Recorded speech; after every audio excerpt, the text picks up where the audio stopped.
Hablar de la Eucaristía nos tomaría, pues, unos cuantos años de estudio.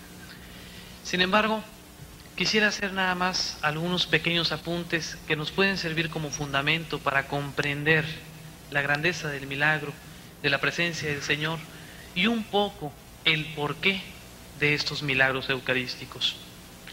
Aunque es milagro ya en sí la presencia del Señor, no es un milagro visible. Llamaríamos que estos son milagros visibles. Si nos ponemos a ver los evangelios, primero contemplaremos los de Mateo, Marcos y Lucas. Estos tres evangelios relatan la institución de la Eucaristía y es en base a ellos a los cuales nosotros tenemos la Eucaristía instituida hasta el día de hoy. Hay quien dice que San Juan no menciona la institución, y de hecho no menciona la institución, pero en el Evangelio de San Juan nos encontramos con algo maravilloso. Es el capítulo 6 del Evangelio de San Juan, el cual conocemos como el discurso del pan de vida. En este discurso el Señor se expresa acerca de sí mismo como el pan que da la vida. A lo largo de los evangelios escuchamos la expresión del Señor, la expresión solemne e introductoria de una afirmación categórica, cuando el Señor dice, en verdad les digo. Cuando presenciamos cualquiera de estos milagros de los cuales hoy Raúl nos va a hablar, casi me parece estar escuchando el eco de las palabras del Señor diciéndonos, en verdad les digo. Pues bien, en el capítulo 6 del Evangelio de San Juan hay un pequeño fragmento muy interesante, que son precisamente los versículos 53 al 55, en los cuales el Señor nos habla y nos dice, si no comen la carne del Hijo del Hombre y no beben su sangre, no tendrán vida en ustedes. Se escandalizan los judíos que lo escuchaban y decían, ¿cómo puede éste darnos a comer su carne? Ese sabor antropofagia de la frase que expresa Jesús les escandaliza. Y dice el mismo Evangelio, y desde entonces muchos se hicieron para atrás y ya no andaban con él. Y es entonces cuando Jesús les dice, en verdad les digo, el que no come mi carne y no bebe mi sangre no tendrá vida eterna. El que come mi carne y bebe mi sangre tiene la vida eterna y yo le resucitaré en el último día. A primera vista puede esto no parecer relevante. Sin embargo, hay un cambio en la utilización del verbo griego en el cual está escrito este evangelio, el Evangelio de San Juan. En la primera frase Jesús dice, si no comen la carne del Hijo del Hombre, no tendrán vida en ustedes. Utiliza el verbo phagete, que significa alimentarse, nutrirse, simplemente comer. Y ahí podría aplicarse a alguna alegoría. Bueno, pues vamos a alimentarnos del Señor, así como por ejemplo nosotros decimos que nos alimentamos de la palabra del Señor. Pero después de ese categórico, en verdad les digo, el Señor en la redacción de esta frase cambia de verbo y dice, el que come mi carne y bebe mi sangre tiene la vida eterna. Y al decir comer, cambia aquí el verbo y dice el verbo trogon. Este verbo griego no deja lugar a una alegoría. El verbo griego que se utiliza aquí expresa propiamente el masticar, el morder, el crujir que suena cuando nosotros masticamos la comida. Esto no les deja escapatoria alguna a los que pretendían incluso justificar al Señor diciendo, no, bueno, pues está hablando en un sentido categórico, en un sentido, alegórico. Realmente el Señor está diciendo, el que no come mi carne y no bebe mi sangre no tendrá vida eterna. No hay lugar a dudas, no hay lugar a interpretaciones alegóricas como nuestros hermanos separados pretenden hacer. El Señor está diciendo realmente, el que quiere tener vida eterna tiene que comer mi carne y beber mi sangre. Pues bien, esto nos sirve un poquito para entender lo que a veces por habituarnos a esto no alcanzamos a ver. El Señor está realmente presente en la Eucaristía. El Señor está realmente presente en su cuerpo, su sangre, su alma y su divinidad. La presencia de los milagros eucarísticos vienen simplemente a reforzar esa fe. Podríamos decir que para el que tiene fe no son necesarios los milagros. Y muchas veces para el que no quiere creer, ni siquiera los milagros bastan. Pero también diríamos, Señor, concédenos una fe tan firme que no necesite milagros para creer, pero tan grande que merezca que nos los hagas. Presenciemos pues los milagros que el Señor hace para nosotros y alabémoslo, adorémosle, presente en la Eucaristía. Los dejo con el señor Raúl Esqueda. Muchas gracias.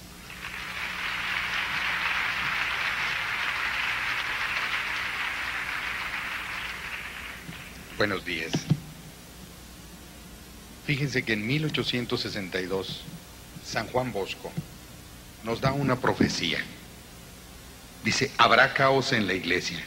La tranquilidad no regresará hasta que el Papa sucesor ancle el bote de San Pedro entre los dos pilares más grandes, la devoción a la Eucaristía y la devoción a nuestra Santísima Madre.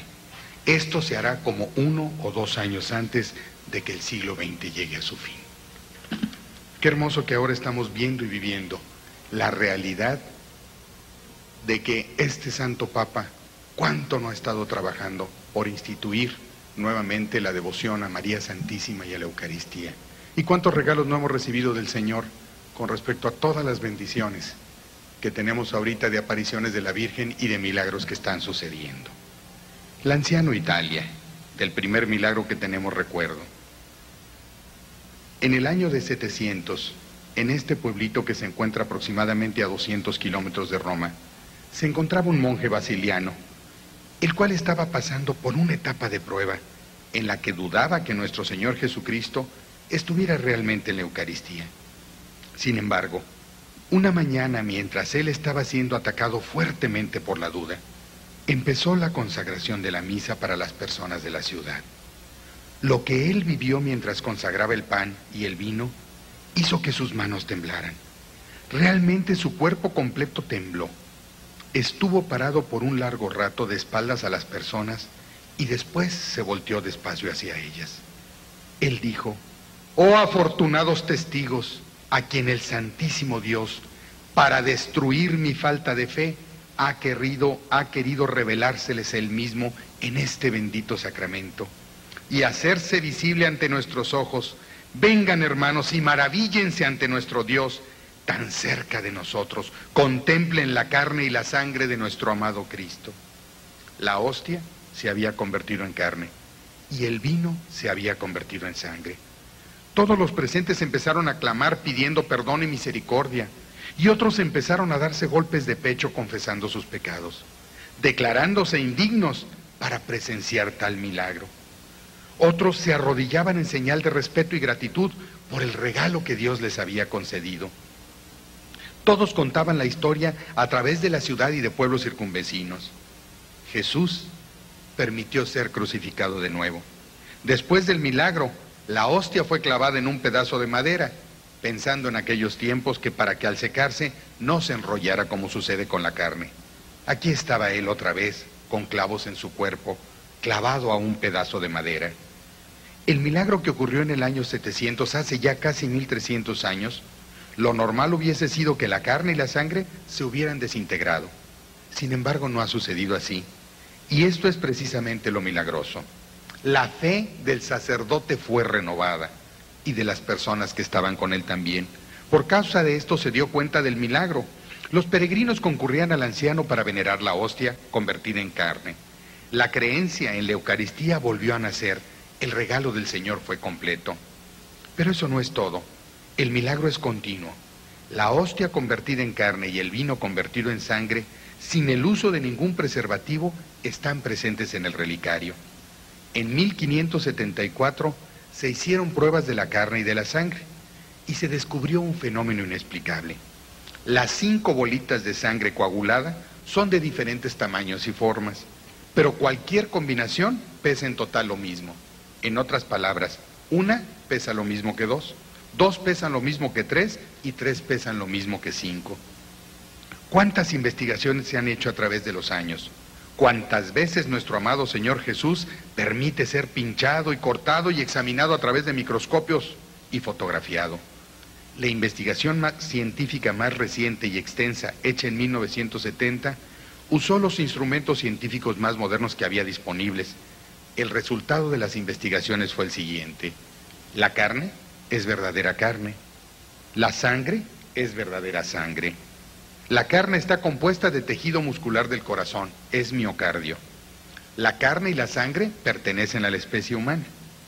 La carne y la sangre tienen el mismo tipo de sangre AB, el mismo que tiene la sábana santa de Turín. Si se recuerdan, acaba de incendiarse la catedral de Turín, pero la sábana santa quedó intacta. En la sangre se encontraron proteínas en las mismas proporciones normales que se encuentran en la combinación de la sangre fresca y normal. En la sangre también se encontraron estos minerales: cloruro, fósforo, magnesio, potasio, sodio y calcio. La preservación de la carne y de la sangre, las cuales fueron conservadas en su estado natural por 12 siglos sin ningún preservativo químico y fueron expuestas a la acción de agentes atmosféricos y biológicos, permanece como un fenómeno extraordinario.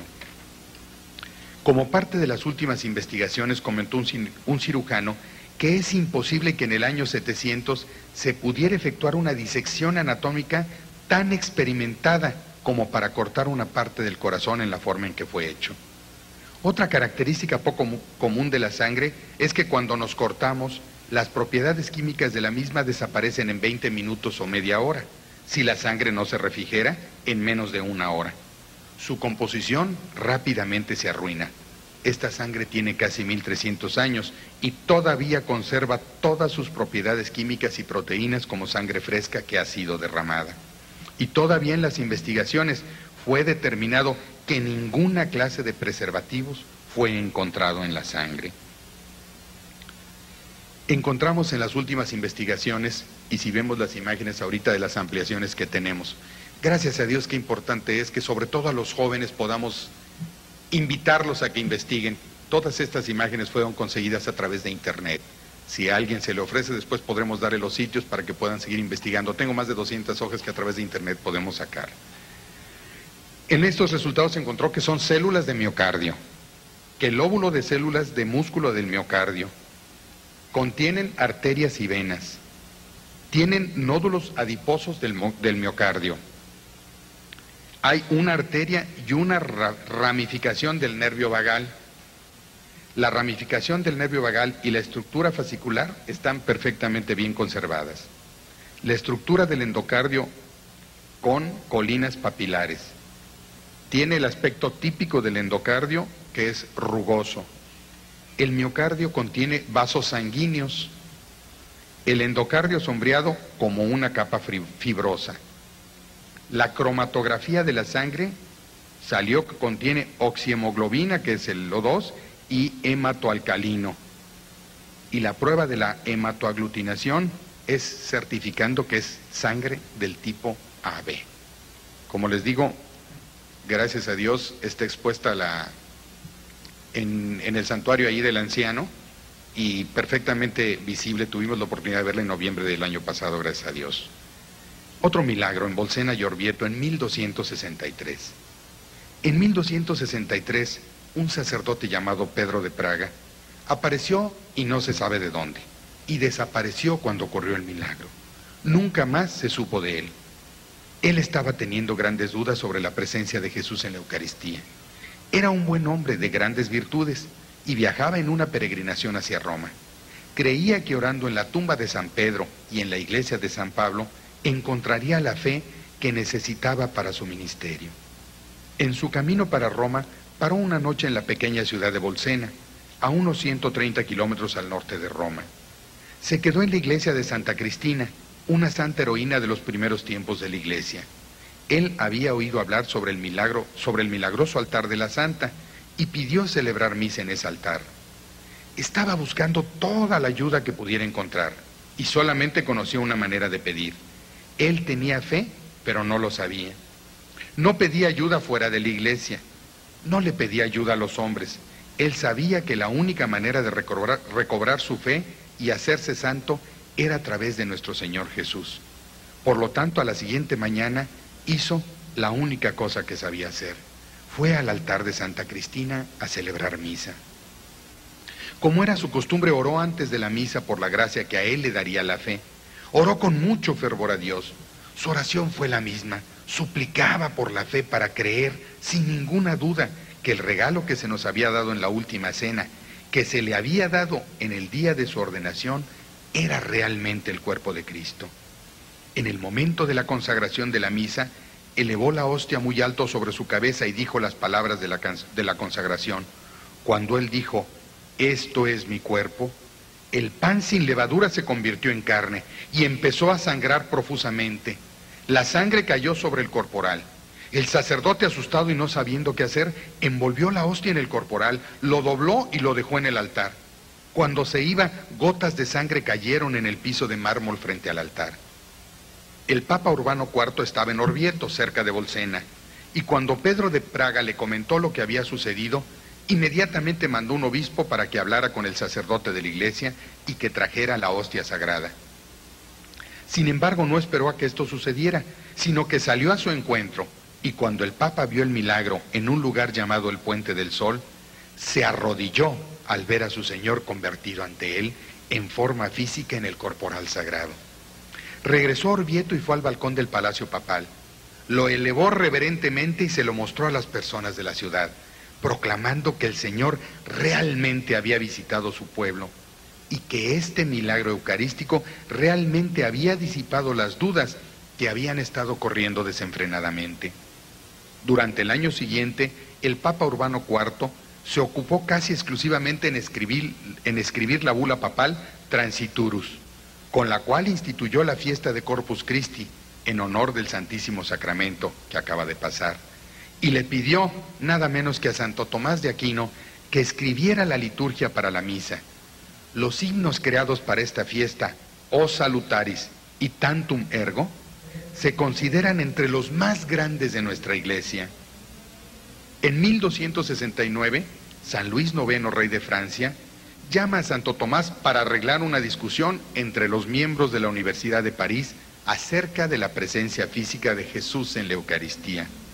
Santo Tomás oró fervientemente y, como respuesta de la inspiración divina, escribió un tratado que fue aceptado por la universidad y posteriormente por la Iglesia, y se nos ha dicho que después de escribirlo, recibió una aparición de nuestro Señor Jesucristo, que le dijo, Tomás, tú has escrito bien sobre el sacramento de mi cuerpo. Al suceder esto, Santo Tomás cayó en éxtasis, y se elevó y estuvo por tanto tiempo sobre la tierra, que muchos de sus compañeros pudieron presenciar su elevación. Es importante mencionar que es bien sabido que el líquido no puede penetrar el mármol. Sin embargo, cuando un sacerdote vino a Bolsena para pedir un pedazo de mármol sagrado para usarlo como una reliquia para el altar de una iglesia nueva, al tratarlo de astillar, los encargados encontraron que la sangre realmente había penetrado el mármol, pasando a formar parte del mismo. Como podemos darnos cuenta, el Señor no se limita a estar encerrado en un tabernáculo. Siena, 1730. Esta ciudad ya de por sí es famosa porque ahí había nacido tanto Santa Catalina de Siena como San Bernardino. Ella, una doctora de la iglesia que tenía los estigmas y se sabía permanecía por largos periodos de tiempo sosteniéndose solo con la Eucaristía. Él promovía fuertemente la devoción a la Eucaristía y siempre durante sus predicaciones tenía en alto una tablilla mostrando la Eucaristía con rayos de sol saliendo y con el símbolo IHS en el centro. El día antes de la fiesta de la Asunción por la mañana, los sacerdotes de todas las iglesias de Siena consagraron hostias extras, previendo la gran muchedumbre que recibiría la comunión al día siguiente. Entonces, todos ellos fueron al espléndido Duomo, la catedral, para planear las festividades del día siguiente y tomar parte en la ceremonia de la vigilia esa noche. Todos se fueron, la ciudad fue abandonada, excepto por la gran congregación en la catedral. Todas las iglesias estaban vacías. El 14 por la tarde, los ladrones robaron en la Basílica de San Francisco, la cual estaba al extremo norte de la ciudad. Ellos penetraron en el tabernáculo, pero no por el preciosísimo cuerpo de Jesús, pero sí por el oro del copón. Ellos se llevaron todo, las hostias y el cáliz. Nadie se dio cuenta hasta la mañana siguiente, Cuando los sacerdotes fueron a celebrar la misa por la fiesta, surgió el pánico. La prueba del crimen fue confirmada cuando alguien trajo la parte de arriba del copón, la cual se habían encontrado afuera de la iglesia. El pueblo completo estuvo buscando las hostias perdidas. La fiesta para el día fue suspendida. El arzobispo pidió oraciones públicas por el bien de las hostias consagradas y para que volvieran sin ningún daño. Ellos no sabían con seguridad por qué las hostias habían sido robadas, si por el oro del copón o con un propósito más diabólico de profanar y cometer blasfemia contra nuestro indefenso Salvador. De nuevo el Señor se permite ser vulnerable y se pone completamente en nuestras manos. Un suspiro de alivio y de alabanza al Señor sonó por dos razones. Una fue que las hostias consagradas se habían encontrado y la otra que no faltaba ninguna, lo que permitió desechar el motivo de la profanación, lo que hubiera sido mucho más devastador que el robo de un copón de oro. Nuestro Señor no había sido blasfemado. Después de que encontraron las hostias consagradas, las limpiaron completamente con el mayor cuidado posible, y al día siguiente, en una solemne procesión, con una gran multitud del pueblo siguiéndola, las hostias fueron llevadas a la iglesia de San Francisco, donde fueron veneradas por los fieles.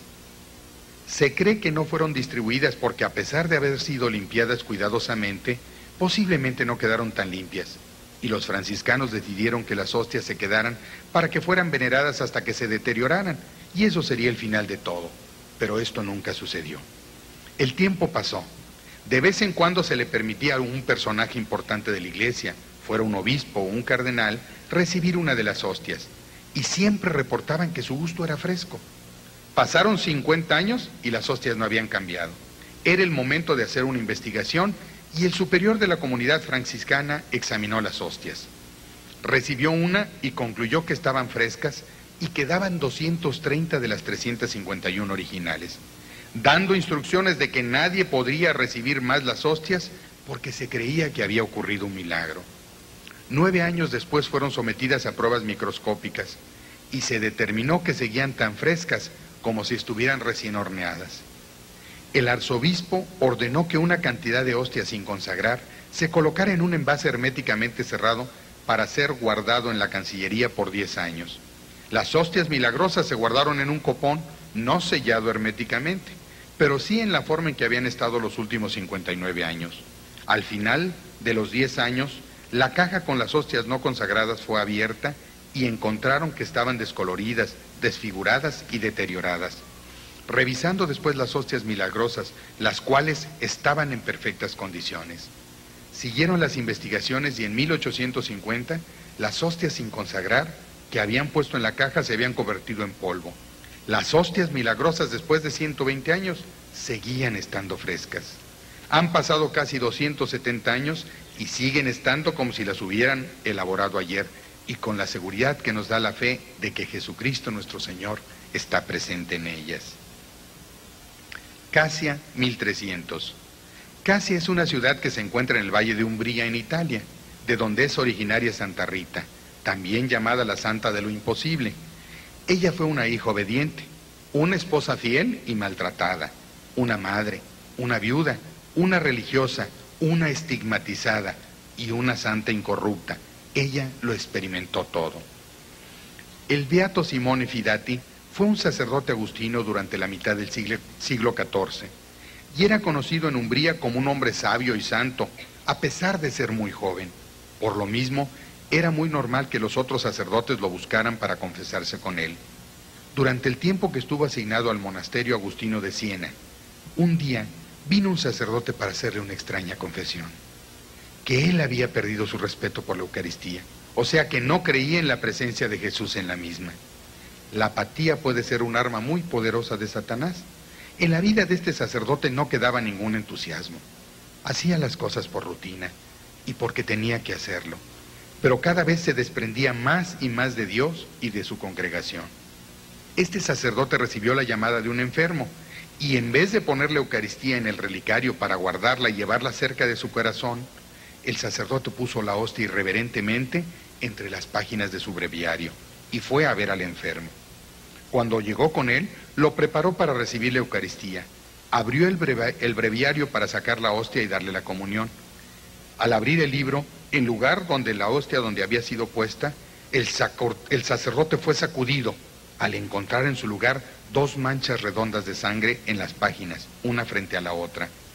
El sacerdote se fue de la casa con gran pánico e inmediatamente buscó al beato Simone, quien escuchó al sacerdote contarle su pecado y el milagro, y le dio la absolución. Pero le quitó las 2 páginas manchadas de sangre. Una fue puesta en un tabernáculo en Perugia y la otra en un monasterio agustino en Casia. Además, a este milagro se le atribuye un fenómeno muy extraño, o podría ser un milagro dentro de un milagro. A través de los años se empezó a notar un cambio en la página con la mancha de sangre. Un rostro empezó a aparecer. Es casi como si un color más oscuro apareciera en ciertas partes de las páginas. Hay quienes miran el rostro de Cristo.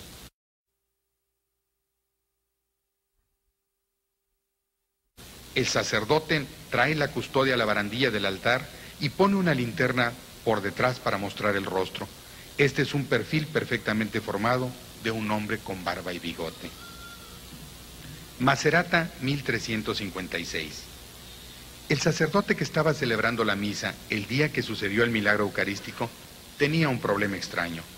No estaba seguro de que nuestro Señor Jesús permanecía igualmente presente en las fracciones de la hostia cuando era partida. En el momento de fraccionar la hostia ya consagrada, la sangre comenzó a derramarse de la hostia y a caer en el cáliz.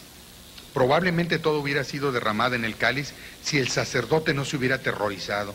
Sus manos empezaron a temblar y también todo su cuerpo. Él perdió el control de sí mismo. La sangre cayó en el corporal y por lo tanto en la cubierta del altar. El sacerdote inmediatamente fue con el obispo Nicolo di San Martino y le explicó lo que le había sucedido. El obispo ordenó que se investigara el incidente, después de lo cual él dio su aprobación. El corporal milagroso fue colocado en la catedral de Macerata, en un lugar prominente, donde toda la población adoraba a nuestro Señor Jesús en este milagro.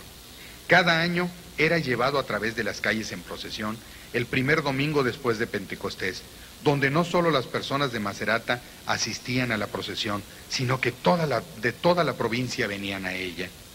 Qué importante sería que nosotros tomáramos ejemplo y también pudiéramos salir en procesión con nuestro Señor Jesucristo por todas las calles, aunque fuera una sola vez al año. Si se fijan, cuando se rompe un espejo, si se rompe en varias partes, la cara de uno no se ve fraccionada, sino se sigue viendo una cara en cada pedacito de espejo. Es una analogía de que el Señor está aún en la partícula más pequeña. Bagno di Romana, 1412. Este es un hermoso y pequeño pueblito en las montañas en las cuales nuestro Señor se presentó él mismo a las personas del lugar en una forma física hace cerca de 600 años, en 1412. El sacerdote tenía problemas con su fe, problema que se repite frecuentemente y más ahora en la actualidad. Sin embargo, qué diferente sería si nosotros creyéramos en las palabras de Jesús. Yo estaré con vosotros siempre hasta la consumación de los siglos. Mateo 28:20. Nosotros creemos que en estos momentos, cuando estamos tan necesitados de Él, Él viene a nosotros en esa forma tan especial, en forma de milagro, para que nosotros recordemos estas palabras que Él nos dio. Al comienzo de la celebración de la misa, nuestro sacerdote estaba siendo duramente atacado en su fe, y durante la consagración la presión se hizo intolerable. Él estaba perdiendo la poca fe que le quedaba. De repente, cuando miraba dentro del cáliz, no podía creer lo que veía. El vino se convirtió en sangre roja y empezó a hervir. Se derramó fuera del cáliz sobre el corporal. Estaba viva, palpitando. ¿Por qué palpitaba la sangre? En todos los escritos que se han traducido hacen énfasis de que estaba viva. Es importante hacer notar cómo en cada uno de los milagros el Señor usa una forma única de manifestarse, y como en este caso permitió que la sangre hirviera, palpitara y latiera para convencer a este pobre sacerdote de que su Dios está realmente vivo. ¿Qué hará falta para que nosotros nos convenzamos de lo mismo? Quizás necesitemos percatarnos de que aquí sucedieron 2 milagros. El primero, del cual hemos hablado, que la sangre viva y palpitante. Y el segundo, el más importante, la conversión del sacerdote a través del cuerpo de Cristo. el cual, convertido en carne y sangre, nos llama a la conversión, a cambiar, a la encarnación para lograr la salvación. Boloña, 1333. En esta famosa ciudad italiana, la cual se vanagloría de tener la universidad más antigua de Europa, en el siglo XIV había 10.000 estudiantes asistiendo a dicha universidad, donde también Marconi trabajaba en la misma con una transmisión inalámbrica, que después conoceríamos como el radio. Desafortunadamente el libertinaje era la forma de vida de muchos de sus habitantes, por lo mismo se había generado el agnosticismo, el ateísmo, la anarquía y el radicalismo. Pero también en Boloña descansan grandes santos como Santo Domingo, Santa Catalina de Boloña, cuyo cuerpo incorrupto se encuentra en una iglesia pequeña, la cual durante la Segunda Guerra fue completamente destruida, menos la pequeña capilla, la cual quedó intacta. Hay también en San Sigismondo, en una pequeña iglesia parroquial cerca de la universidad, el cuerpo de una niñita muy especial, la beata Imelda Lambertini, llamada por el Papa San Pío X la protectora de los que hacen la primera comunión. Ella nació en una familia boloñesa muy noble y desde muy pequeña fue conocida por su piedad y su espiritualidad. Era obvio que dedicaría su vida a Dios. No sabía que iba a tener una vida tan corta. Imelda era una gran alegría para sus padres. Ella era una niña pequeña y hermosa, mas las cosas del mundo no tenían ningún valor para ella. Pasaba mucho tiempo en oración en diferentes rincones de la casa donde no fuera distraída. A los 9 años pidió con gran fervor permiso a sus padres para entrar a la vida religiosa y fue puesta en el convento dominico de Santa María Magdalena en Valdipietra. Era muy amada por las monjas del convento.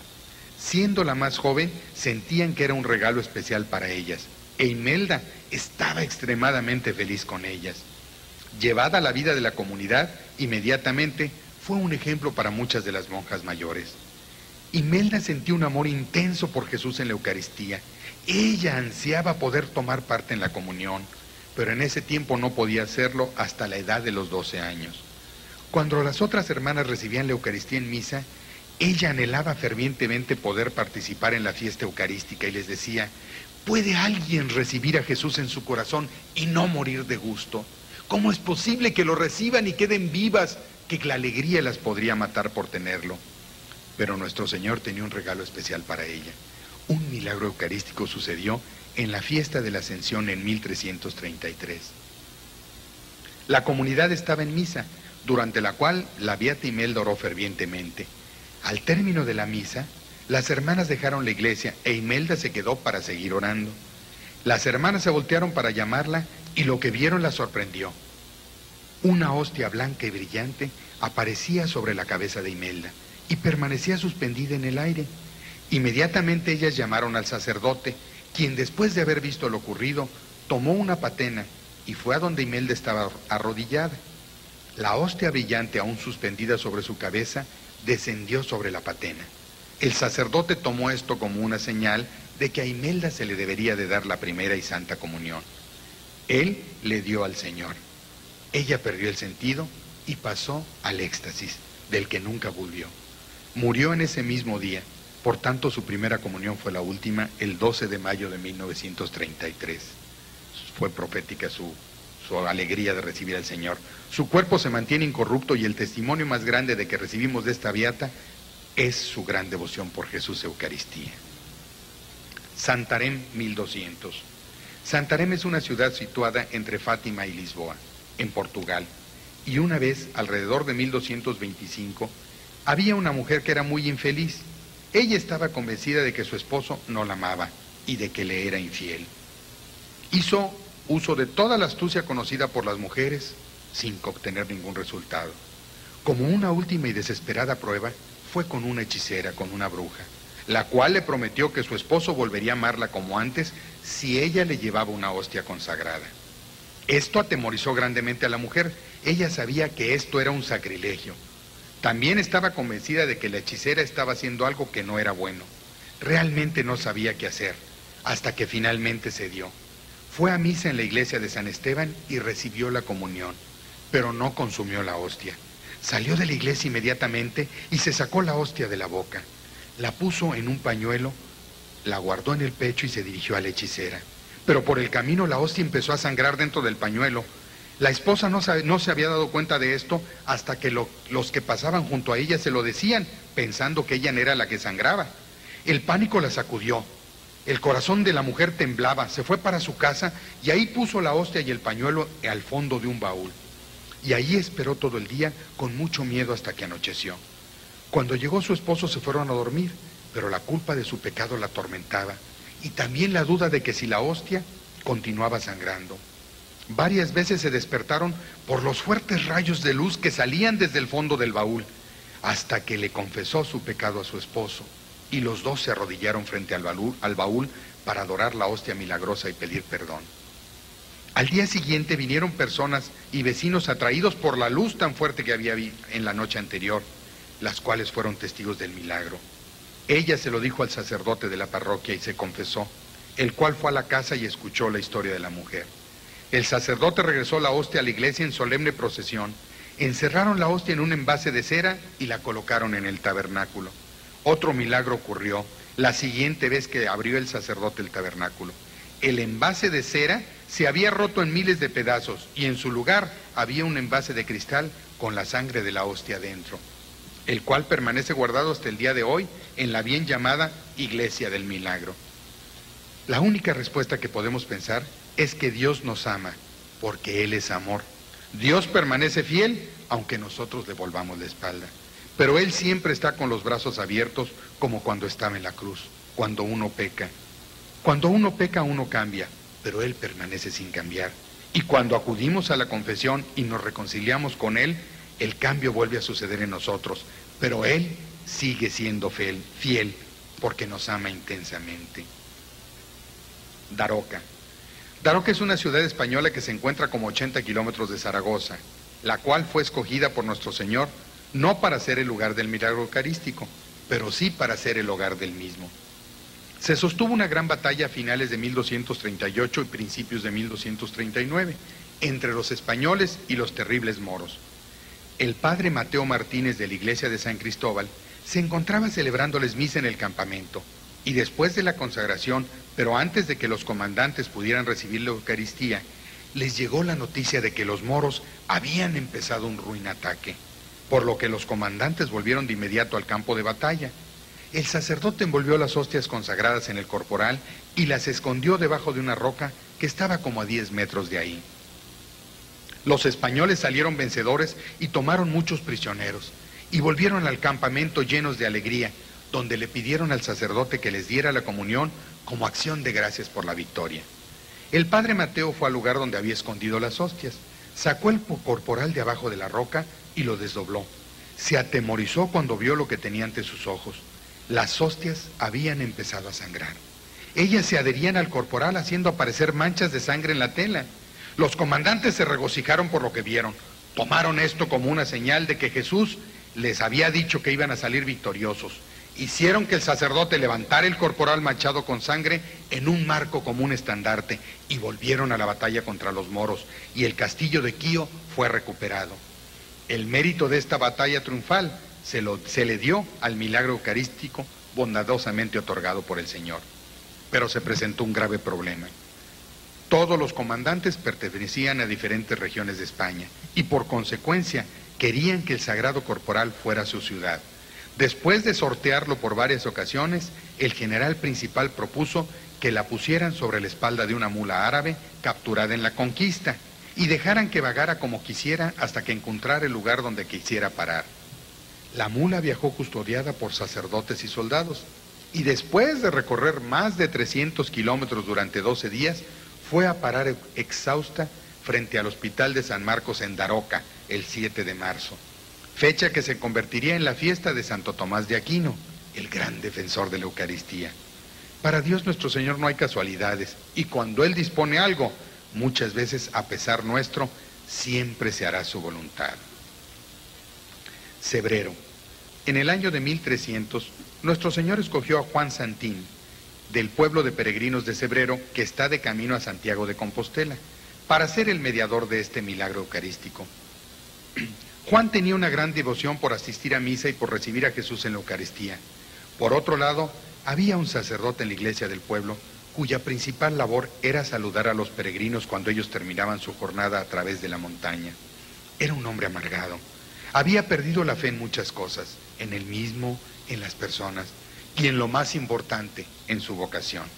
Él hacía de su sacerdocio una monotonía, encerrándose en sí mismo, retirándose de los peregrinos, de sus compañeros sacerdotes y en ese momento hasta de nuestro Señor Jesucristo. Una mañana de un invierno muy crudo, donde la temperatura fuera era bajísima, aunada con un viento helado, en la cual nuestro sacerdote había comenzado la misa, murmuraba y maldecía para sí mismo, pensando en lo ridículo que era celebrar una misa con ese tiempo tan impío, cuando nadie se arriesgaría a ir con esa tormenta. Sin embargo, a lo lejos se veía una manchita negra que a pesar de todo se venía acercando. Era Juan Santini, el cual llegó a los escalones de la iglesia cuando el sacerdote estaba consagrando. Las puertas de la iglesia se abrieron y el viento penetró por todas partes. Entonces el sacerdote miró con enojo y confusión al intruso pensando, «Está loco este hombre. ¿Cómo puede venir a misa con este tiempo? ¿Es que este estúpido aldeano cree realmente que aquí ocurre un cambio?» Juan, por su parte, al entrar en la iglesia y ver a su Señor levantado en lo alto, ante él, en el cuerpo y sangre consagrados, cayó de rodillas en adoración. ¿Qué marco tan especial prepara nuestro Señor para efectuar su milagro? Un sacerdote falto de fe y un hombre creyente. Y así ante sus ojos, la hostia se convirtió en carne y el vino en sangre. Al ver esto, Juan se llenó de regocijo por el regalo que su fiel Dios le había dado. Y el sacerdote rompió a llorar con lágrimas de alegría y tristeza al mismo tiempo. Él sabía que ese regalo era para él y estaba tan lleno de gozo de que Jesús lo amara tanto que quiso transformar las leyes de la naturaleza para probar cuán importantes son para él sus sacerdotes. Pero también estaba triste, porque esta fue la única forma en que Jesús pudo hacerle entender. Una de las lecciones que el Señor trata de enseñarnos continuamente es la de que no lo tomemos a la ligera. Los grandes ataques se le hacen a los miembros más firmes de la iglesia. Ir a oír misa cada domingo o todos los días no es suficiente. Cuando recibimos a nuestro Señor Jesús en la Eucaristía, ¿nos damos cuenta de qué es lo que estamos comiendo? Que no es algo lo que recibimos, sino es alguien a quien estamos recibiendo. ¿Creemos realmente que Jesús ha bajado del cielo y que físicamente entra en nosotros en la hostia y en el cáliz? Y es importante hacer notar una cosa. Muchos de los milagros se refieren a sacerdotes. Y siempre hago esta aclaración, porque verdaderamente qué hermoso es que los sacerdotes tienen el valor como la mujer de decir que les faltaba la fe. Si todos, inclusive los hombres, tuviéramos ese valor, mejores cosas tendríamos. Si gustan, vamos a hacer un receso de 5 minutos para continuar después.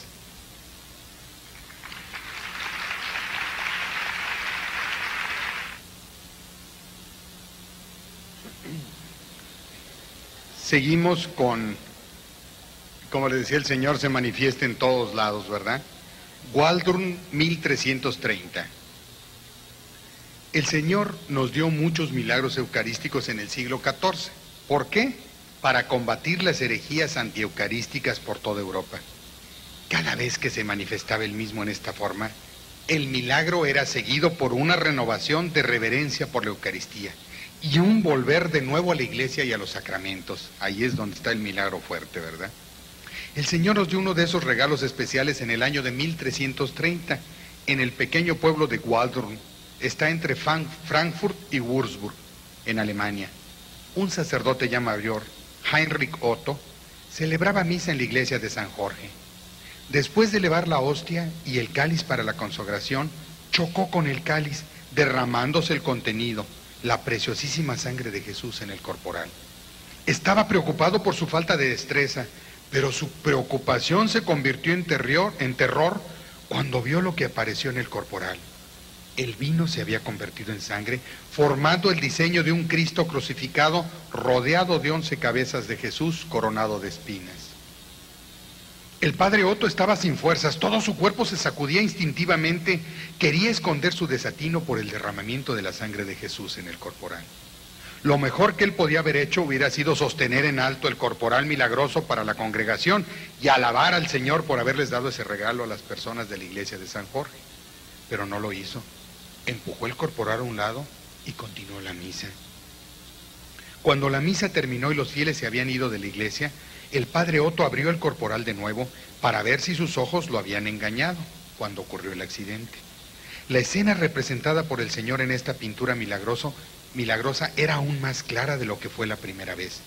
Jesús estaba en la cruz y alrededor de él había 11 cabezas de Cristo crucificado, todas coronadas con espinas. El sacerdote fijó la vista en la imagen celestial, miró alrededor de toda la iglesia. Estaba completamente solo. Cogió el corporal y lo escondió en una mesa debajo del altar, teniendo mucho cuidado de que nunca nadie lo encontrara. Casi ya para morir, estando en agonía, habló un sacerdote para confesarse. Confesó su pecado y fue cuando pudieron sacar este corporal para que pudiera ser venerado. Como hemos visto en los demás milagros, el significado de las señales que nos da Jesús es claro y fácil de entender. Este es el único donde se nos ha dado un mensaje profético simbólico. Hay dos explicaciones, las cuales vienen a la mente. 11 apóstoles abandonaron a Jesús en la crucifixión. Solo el amado Juan sufrió a los pies de la cruz. 11 de los 12 apóstoles murieron como mártires por Jesús. Solo Juan el amado murió de vejez. Blanot, 1331. Blanot es una villa que está en las afueras del corazón de Francia, en una provincia llamada la Costa de Oro. En una mañana de Pascua de 1331, cuando el invierno había terminado y empezaba la primavera, a los feligreses que desafiaron el frío y asistieron a la primera misa para celebrar la resurrección del Señor, junto con el padre Hugo de Baulmes, el Señor les tenía preparado un regalo muy especial. A la hora de la comunión, los fieles se arrodillaron en la barandilla del altar, esperando a nuestro Señor Jesús en la sagrada hostia. El padre Hugo empezó a distribuir la Eucaristía. Una de las personas que iban a recibirla no recibió la hostia completa en su boca. Ella mordió fuertemente para evitar que nuestro Señor Jesús cayera en el suelo. El sacristán, Tomás Cayot, cogió el pedazo con el palio, es la tela que se coloca sobre el cáliz, la cual se usó como patena para evitar que la Eucaristía se cayera. El padre Hugo no vio lo que había sucedido, continuó distribuyendo la comunión, y fue cuando ya iba a poner el copón en el tabernáculo, cuando Tomás llamó la atención del sacerdote para que viera el fragmento que había caído en el palio. Tomás lo llamó: «Padre, padre, venga por este lado, aquí en el palio, un pedazo del cuerpo de nuestro Señor ha caído de la boca de esta señora». El sacerdote se movió rápido hacia el sacristán. Su intención era consumir el pedazo de la hostia. Al tomar el palio, la hostia desapareció, y en su lugar apareció una pequeña gota de sangre. Sin embargo, no penetró el palio, como sería lo normal en una mancha de sangre. Se mantuvo arriba de la tela más como un pequeño montón de sangre. El padre Hugo llevó el palio manchado de sangre a la sacristía y empezó a lavarla con agua tibia y pura. La restregó muchas veces, 5 o 6 por lo menos, y la mancha se puso más ancha. No se pudo lavar, mas el agua que goteaba del palio al lavamanos era roja como la sangre. Finalmente, cuando el sacerdote se dio cuenta de que la sangre no se podía quitar del palio, recortó la parte que estaba manchada de sangre y volvió adentro de la iglesia. Todos los feligreses habían sido testigos del milagro. Estaban esperando para ver qué es lo que había sucedido. El padre Hugo sacó la tela manchada de sangre de la sacristía con mucha reverencia y pidió que le trajeran una custodia. Solemnemente colocó el palio en la misma forma y les dijo a las personas del palio milagroso: «Buenas gentes, ustedes pueden creerlo, esta es realmente la sangre de nuestro Señor Jesucristo. A pesar de que yo la he lavado y estregado, no hay manera de quitarla de este palio». Hoy, casi 700 años después, se puede constatar que el color de la sangre es rojo vivo y que los hilos de la tela no se han desintegrado. Bois Seigneur Isaac, 1405. En una pequeña aldea en Bélgica llamada Ytre, como a unos 25 kilómetros al sur de Bruselas, en el año de 1405, nuestro Señor escogió este lugar para darnos el extraordinario regalo de darse Él mismo en un milagro eucarístico. El Señor escogió a un joven aristócrata llamado Jean Dubois, heredero del señor Isaac. Su vida había estado ocupada por muchas cosas, mayormente muchachas, fiestas, borracheras, etc. O sea, lo que hoy llamaríamos un clásico playboy. No es precisamente el tipo de persona a quien pensaríamos que nuestro Señor haría intervenir en un milagro. Sin embargo, el martes anterior a Pentecostés, estaba durmiendo profundamente en su cama, cuando una voz suave y fuerte lo llamó de su sueño. Al abrir sus ojos soñolientos, pudo ver ante él a un hombre joven de unos 30 años, vestido con una chaqueta azul forrada de armiño. Un aura brillante le rodeaba. Juan estaba espantado y le preguntó qué quería. Antes de responderle el joven, abrió su chaqueta y su cuerpo se veía lleno de latigazos, golpes y heridas sangrando. Juan quiso voltearse, pero no pudo. Finalmente el hombre joven le habló. Mira cómo me han maltratado. Búscame un doctor y un juez que pueda defender mi causa. Juan estaba aturdido, no podía entender lo que estaba pasando. Se trataba de justificar diciendo que era muy tarde para conseguir un médico, a lo que el joven le respondió. Tú podrías encontrar fácilmente al doctor si supieras dónde buscarlo. ¿Cómo no voy a estar lleno de heridas si cada día me propinan más y más? Entonces desapareció. Durante todo el día no pudo apartar Juan de su mente la imagen de aquel joven, y para noche le pidió a su hermano que durmiera con él, ya que buscaba alguna confirmación, y por 5 motivos, ¿verdad? Cuando esa noche él apareció de nuevo, animado por la presencia de su hermano, le habló. Si yo llamara a un doctor para ti, ¿a dónde debo enviarlo? ¿Dónde vives? Le contestó a Juan. Coge la llave de la capilla y entra. Ahí me vas a encontrar y sabrás quién soy yo. Juan de repente se encontró en éxtasis y vio cómo dejaba su cuerpo siendo transportado por poderes celestiales a la capilla. Su atención se fijó en el crucifijo del Salvador, notando que la imagen era casi exactamente como la del hombre. Finalmente comprendió que era nuestro Señor el que había venido a él. Juan ardió de emoción toda la noche, ya no pudo dormir, estaba dispuesto a lo que fuera por el Señor, estaba lleno de Espíritu Santo. El sacerdote de la parroquia local tuvo una locución interna. Una voz interior le dijo, Pedro, ve a la capilla de Boy Señor Isaac mañana por la mañana y celebra la misa de la Santa Cruz. No se le exigía celebrar misa por la mañana, ya que estaba programado para celebrar una misa de aniversario en su parroquia esa noche. Además, él ya había celebrado misa en la capilla 3 días antes. El primero en llegar a la capilla obviamente fue Juan, y empezó la misa. Al empezar el sacerdote el ofertorio, desdobló el corporal y lo colocó en su lugar para la consagración. Cuando él empezó a orar, notó en el corporal un pedazo de la hostia grande, la cual había consagrado el martes anterior, el mismo día en que el Señor se le apareció a Juan. Un gran miedo se apoderó de él, ya que pensó que la había dejado caer en el corporal durante la misa y que ahí se había quedado, pero parecía pegada al mismo. Cuando trató de despegarla, sangre fresca empezó a manar de la hostia. Su apariencia no cambiaba todavía, era blanca, pero se derramaba sangre alrededor. Se sujetó al altar el padre, ya que sintió que estaba perdiendo toda su fuerza. Al ver Juan lo que había sucedido, llegó al altar corriendo y le dijo, Padre, no tenga miedo, este milagro viene de Dios. Dobló el corporal y usó otro para la misa.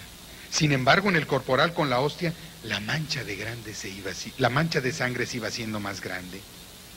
Después de la misa, desdobló el corporal original y encontró que la sangre todavía estaba fluyendo de la hostia, la cual se mantenía todavía blanca y flotaba en medio de la sangre. La sangre continuó fluyendo de la hostia por 5 días. No era un fluir abundante, pero sí lento y constante. Para cuando finalmente paró, cubría un área de aproximadamente 15 por 8 centímetros. El corporal fue sometido a infinidad de pruebas hasta que 8 años después se publicó una bula papal confirmando la autenticidad del milagro, y Juan Dubois luchó por 6 largos años hasta que el milagro quedó en la capilla original. Solo nuestro Señor sabe cuál es el mejor camino para nuestra conversión. Erding, 1417. El personaje principal de nuestra historia es un campesino cuyo nombre no se conoce. Él era un católico muy devoto, que recibía la Eucaristía cada vez que podía. La vida había sido muy dura con él. Un día durante el Adviento en 1417, iba caminando rumbo a la iglesia de San Pedro junto con otro campesino amigo suyo, cuya suerte había sido mucho mejor, y a quien le compartió los momentos difíciles que estaba pasando. El campesino comenzó a explicar: si la cosecha es buena, las uvas son malas. Si los castaños están bien, las aceitunas están podridas. Si las vacas producen leche, las ovejas tienen poca lana. Yo nunca he sabido lo que es tener buena suerte, y nunca la he visto siquiera desde lejos. Él continuó: yo estoy experimentando una gran pobreza. Me da vergüenza hablarte de esto. Hay veces que para librar del hambre a mi esposa y a mis hijos, me quedo yo sin comer. No le tengo miedo al trabajo fuerte. He conocido lo que es trabajar durante el día y durante la noche, y aún así no parece poder salir adelante. Dime, amigo, ¿cuál es el secreto de tu éxito? Parece que todo te va bien, tu vida parece muy ordenada. ¿Tienes algún hechizo secreto? Si lo tienes, compártelo conmigo. Comparte ese secreto para que yo pueda tener algo de éxito en mi vida. El otro campesino miró a su amigo con lástima y le contestó: yo mantengo el Santísimo Sacramento de día y de noche en la pequeña capilla de mí durante todo el año. Lo que él estaba tratando de decirle era que nuestro Señor gobernaba su vida, que él mantenía a Jesús en la capilla de su corazón. Estaba hablando simbólicamente, pero el otro hombre era demasiado sencillo para entender su mensaje. Nuestro amigo pensó que le habían dado el hechizo secreto que tanto estaba buscando. Como dijimos antes, no era un hombre malo, solo que no era muy inteligente. Él vio lo bien que el otro hombre vivía y le atribuyó su éxito al Santísimo Sacramento, o sea que sí creía en el poder de nuestro Señor Jesús en la Eucaristía, lo que significaba que si tenía al Señor siempre en su casa, su suerte de seguro cambiaría.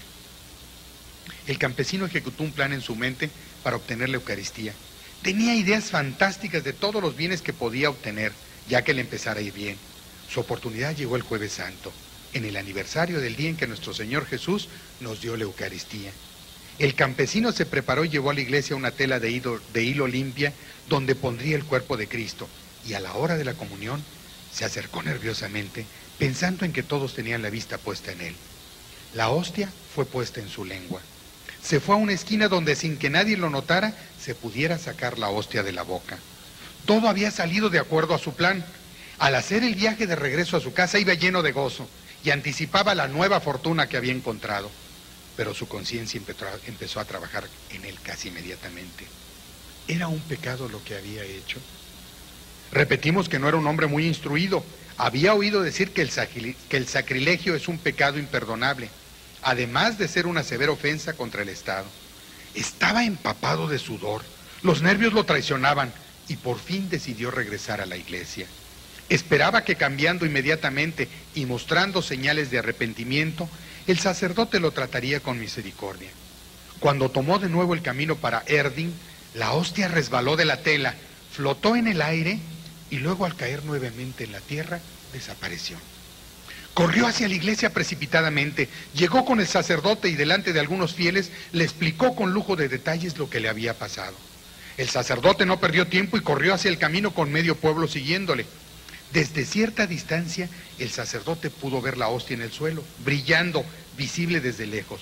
Cuando el sacerdote se acercó para recogerla, el cuerpo de nuestro Señor Jesús voló otra vez arriba en el aire y permaneció ahí por un tiempo.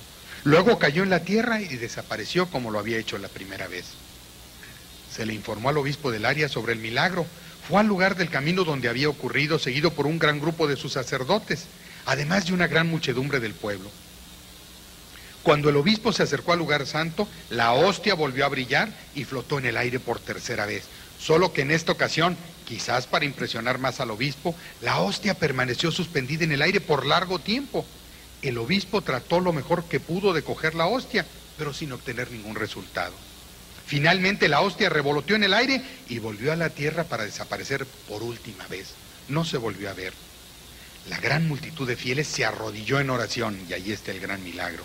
El Espíritu Santo habló a través de uno de ellos y después por medio de todo el grupo.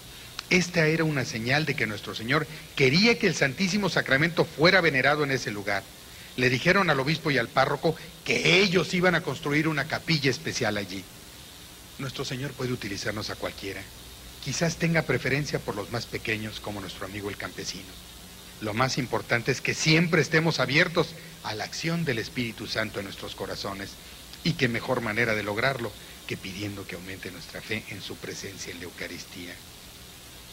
Hermanos, es bien importante que podamos tener o que podamos ver ¿Cómo se manifiesta el Señor? Hasta aquí les he platicado aproximadamente unos 14 o 16 milagros. Tenemos información citada en la iglesia de otros 15 o 16. Hay cerca de 130, pero que no tienen la documentación suficiente, y más de los actuales. Vamos a ver ahorita un poquitito lo que son los milagros eucarísticos y los santos. A esas gentes especiales, a quienes llamamos santos y que a lo mejor muchas veces nos hemos olvidado ya de ellos. ¿Quiénes son los santos?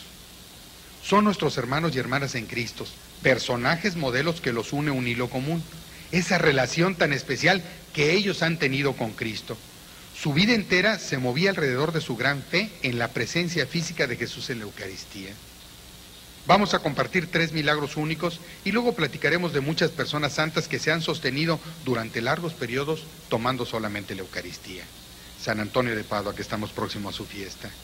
Este gran santo nació en Lisboa en el siglo XIII. Comenzó como humilde lavaplatos y se convirtió como uno de los más grandes homilistas en Europa, así como un gran defensor de la Eucaristía. Pero en Romini, en el mar Adriático, al sudeste de Puebla, no se hallaba en muy buena situación. Los herejes se burlaban de él cuando hablaba de la Eucaristía, se reían histéricamente ridicularizándolo. San Antonio era conocido por su temperamento agudo. Cuando los herejes se burlaban de él, mientras él hablaba en el puerto de Rimini, él se viraba hacia el mar y predicaba su homilía a los peces. Los peces, por su parte, se levantaban y sacaban sus cuerpos fuera del agua y se mantenían en posición elevada sobre el agua, escuchando la homilía que les daba San Antonio. Cuando terminaba San Antonio, bendecía a los peces y ellos con un movimiento se volvían al mar. Los enemigos de la iglesia al ver esto quedaban completamente anonadados. La noticia se regó por la ciudad y multitudes de herejes se convirtieron. Pero no faltaba el terco, ¿verdad? Había un hombre llamado Bombillo, que no estaba impresionado por las formas persuasivas de San Antonio. Él le dijo: usted que mantiene a los peces encantados, vamos a ver si puede hacer esto con mi mula. El reto se hizo. El hereje haría pasar a su mula hambre por 3 días, y al terminar el tiempo, San Antonio se pararía en un extremo de la plaza sosteniendo la Eucaristía, y Bombillo en el otro extremo con un balde del alimento favorito del animal. Si la mula iba hacia San Antonio primero, el hereje dejaría de perseguir a los católicos. La mula pasó hambre por 3 días. San Antonio ayunó y oró por 3 días, lo que muchas veces nos hace falta hacer a nosotros. Al tercer día, San Antonio celebró la misa en la iglesia local. Después de la misa, tomó una hostia consagrada y se la llevó a la plaza. La plaza estaba llena de personas, herejes a un lado y convertidos en el otro. Bombillo tenía la mula a su lado y la tentaba con el balde de alimento. Cuando llegó el momento, San Antonio cruzó hacia una esquina de la plaza con la Eucaristía en su mano. El hereje fue hacia el otro lado, llevando en sus manos el balde de alimento con un delicioso olor, tratando de atraer a la mula con la comida. San Antonio le habló suavemente al animal, le dio un pequeño sermón, le dijo: criatura de Dios, en su nombre yo te ordeno que vengas aquí a adorarlo, para que así sea dada constancia de la presencia real de Jesucristo en el santísimo sacramento de la Eucaristía. La mula ignoró a su dueño y a la comida, y fue a donde San Antonio sostenía el cuerpo de Cristo. No solo fue, se arrodilló en ambas patas y bajó su cabeza en reverencia. Cuando todos estuvieron convencidos de que el Señor había ganado al hereje, San Antonio bendijo a la mula, que entonces se levantó y procedió a comerse el alimento en el balde. El hereje Bombillo siguió el ejemplo de su mula, dándole tanta pena que no solo se arrodilló, sino inclinó su cabeza hasta el suelo en adoración al Santísimo Sacramento. Hasta hoy día, en el santuario en Rimini, hay en Rimini un santuario en honor del milagro eucarístico de San Antonio de la Mula.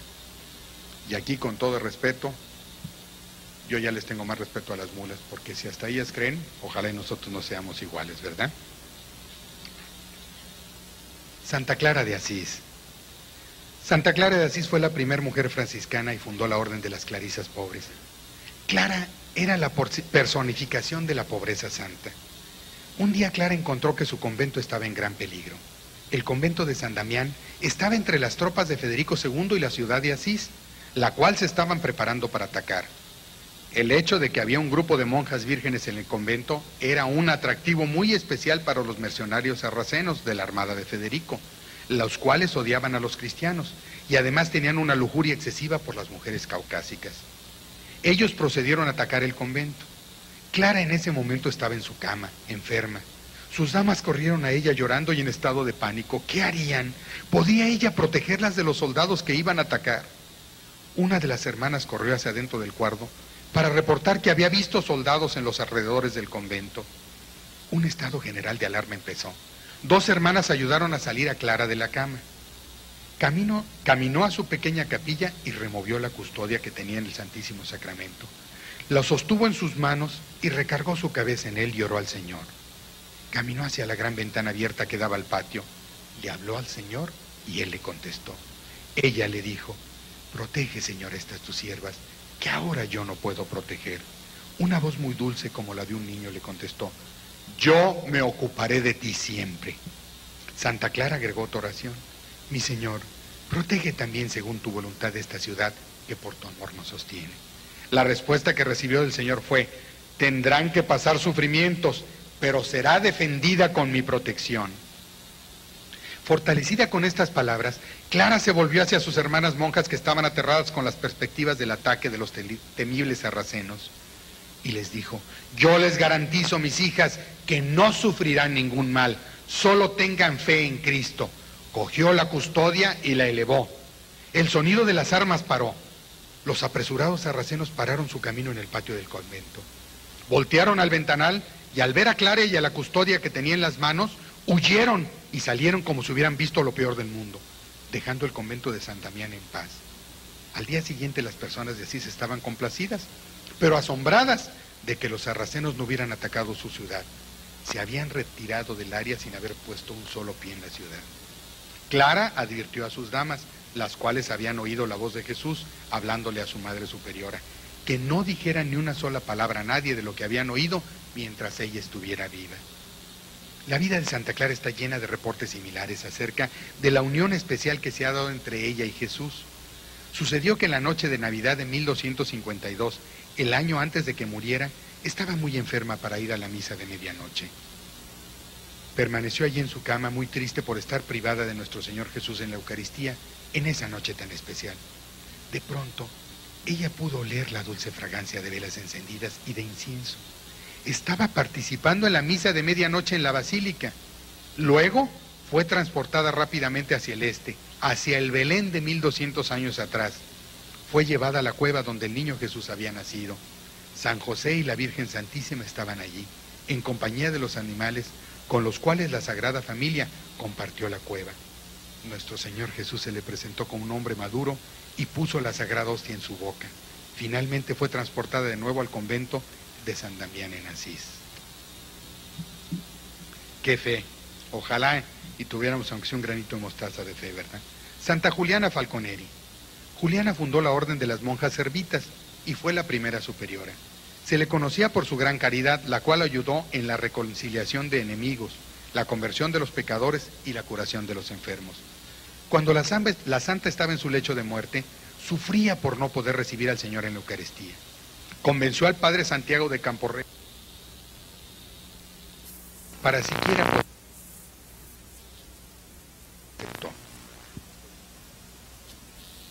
Juliana estaba obsesionada con el deseo de tocarlo de alguna manera. Le suplicó al sacerdote que le permitiera por lo menos besar la hostia. Él se negó, pero ella esperó un poco más. Era para todos muy obvio que se le estaba acercando la hora de la muerte. Le suplicó al sacerdote que le colocara en su pecho el corporal y que tan solo dejara que el Señor descansara dulcemente en su pecho, cerca de su corazón. El sacerdote, al ver que era muy difícil negarle algo, por fin cedió. El padre Santiago colocó la tela en su pecho tal como lo pidió.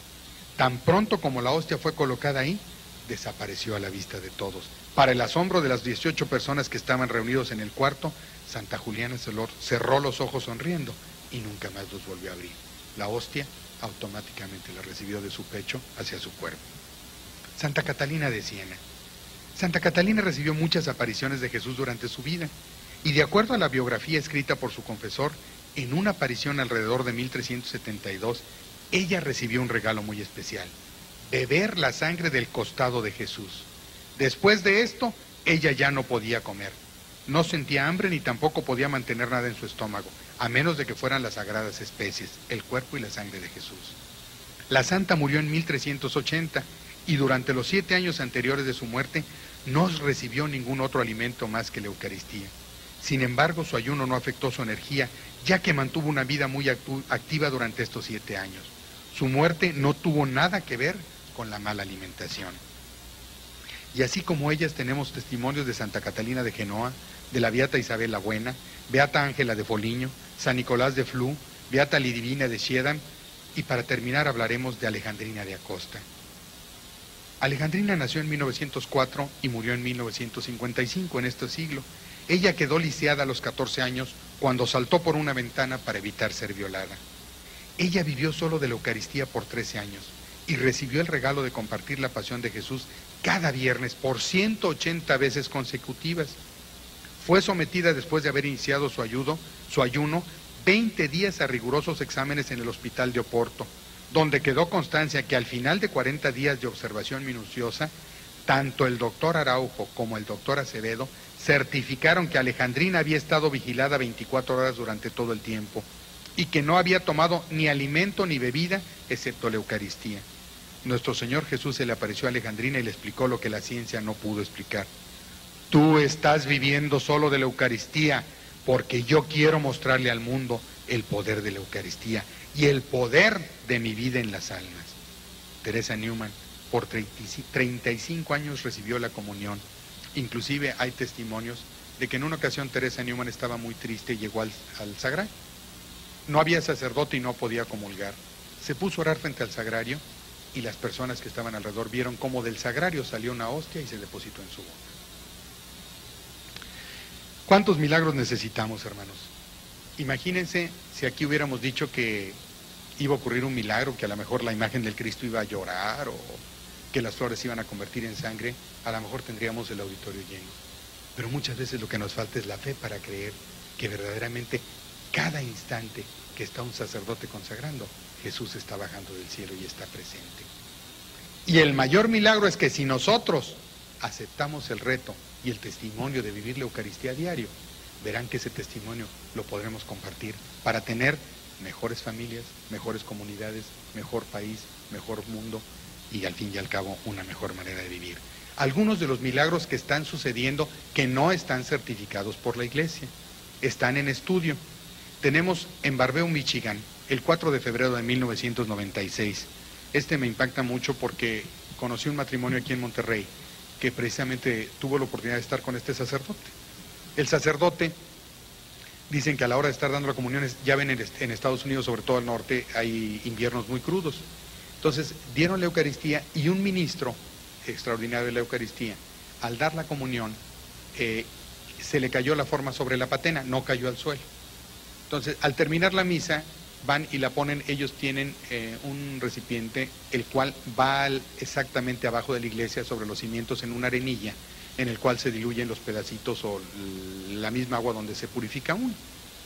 Pero a él, por las prisas y el frío, se le olvidó que había puesto la Eucaristía ahí, sobre agua. Cuando se acuerda, le comenta al sacerdote y al día siguiente por la mañana, antes de la misa, llegan todos corriendo a ver si estaba la forma todavía ahí. Grande fue su sorpresa que el agua estaba totalmente roja y la hostia era carne. La pudieron palpar. Obviamente se regó la noticia y fueron fotógrafos y camarógrafos. Son las últimas fotos que estamos esperando, no nos han llegado. Pero lo más hermoso fue que el obispo le dijo al sacerdote, siga con el procedimiento normal. La hostia debe de diluirse y quedar donde debe de quedar. Dice el sacerdote que para él fueron 2 milagros más. El primero fue ver la hostia que se había convertido. El segundo, la conversión de él en su fe renovada de que Cristo está presente.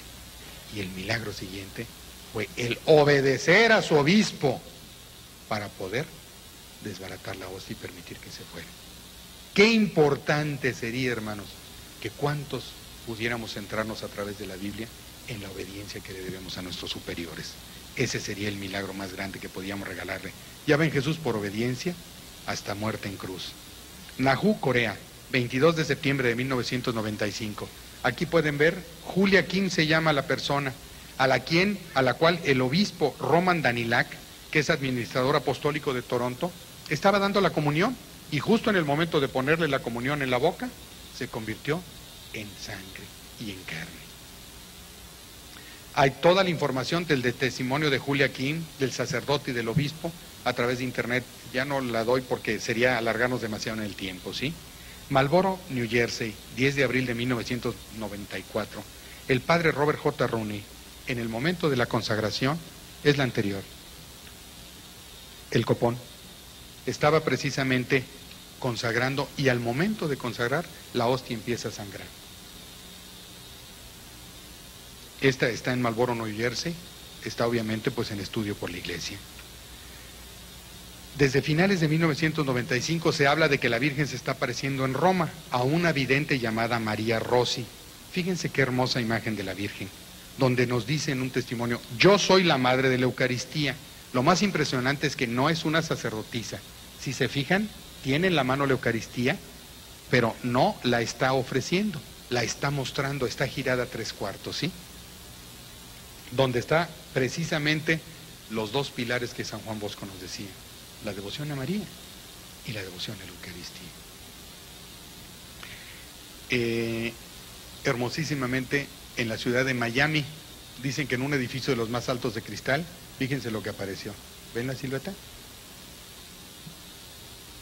Y por último, para que vean que los milagros en el Señor se manifiesta, una fotografía que tomaron del universo en un eclipse. Todo lo que nos recuerda es la Eucaristía.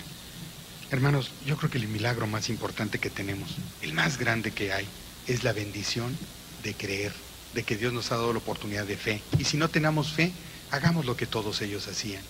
Pidámosle a Jesús, pero busquemos dentro de la iglesia, dentro de las mismas bases sólidas que el Señor nos dio, el pedir, el orar por la fe. Miren, yo creo que si de veras todos creyéramos que Jesús está en el sagrario y por lo menos lo visitáramos 15 minutos diario y oráramos, esta ciudad sería otra cosa. Y nuestras familias, y nuestros problemas, y nuestros presidentes, nuestros gobernantes y el mundo entero. Ojalá y Dios permita que a través de esto lo puedan recibir. Les aclaro dos cosas. Esto, gracias a Dios, fue: yo soy el que aparezco aquí, pero tengo la colaboración de esposa y hijos que nos permitieron darle gracias a Dios por 20 años de casados que acabamos de cumplir al hacer este trabajo y esta recopilación, que es una bendición que el Señor nos regaló. Y la segunda, que precisamente todo el trabajo es para darle gracias a Dios por esta renovación, el movimiento de Renovación Cristiana Católica en el Espíritu Santo, que tanto busca también llevar la evangelización. Ya nada más para terminar, los invitaría a dos cosas. Vino una chica ahorita a pedirme que si hacíamos una oración por un muchachito que habían atropellado. Ojalá y hoy todos lo podamos poner en nuestras intenciones para que pues Dios le pueda brindar la salud. Y segundo, no saben de veras cuántas cosas Dios me permita pronto ya terminar de recopilar, porque tengo material suficiente para poderlo armar y dar otra plática de muchos más milagros para poderlo presentar. Y la segunda, oren, confíen, comulguen diario, busquen al Señor, no cuesta nada y verán cómo transformamos este mundo. Vamos a terminar con un videíto que dura 3 minutos, que es un collage de lo que vimos. Que Dios les bendiga.